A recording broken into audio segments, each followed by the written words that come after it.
on définit le jeu, c'est avant tout de générer du plaisir. Et si on regarde la santé mentale et notamment le trouble dépressif, on va parler plutôt d'humeur triste dans la symptomatologie. Si on met dans l'opposition tristesse et plaisir, qui sont vraiment deux émotions antagonistes quelque part, on voit bien que le jeu peut se présenter comme une première approche tout à fait intuitive pour se dire que ça peut être une solution pour aller contrecarrer une humeur triste.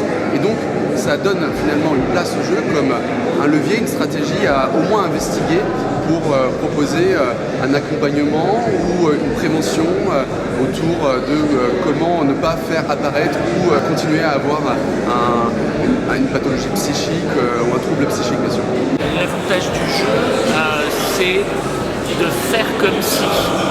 C'est-à-dire on fait pour de faux, mais ça inscrit quelque chose pour de vrai.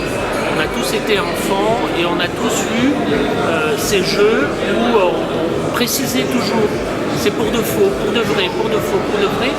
Mais le rôle du jeu, c'est d'inscrire quelque chose, c'est de rejouer un certain nombre de choses, de les inscrire et de les vivre affectivement. Le jeu dans le soin va permettre justement ce pas de côté, de permettre de faire comme si, et en même temps, c'est pour de vrai.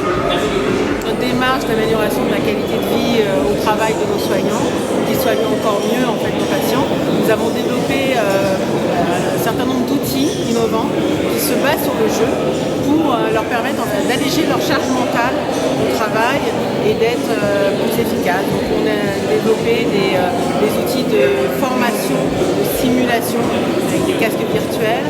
On a développé des serious games aussi qui permettent aussi d'être une interaction entre le professionnel et le patient pour dédramatiser certaines situations. On a aussi développé des situations de jeu entre les professionnels qui leur permettent en fait d'échanger sur des situations critiques.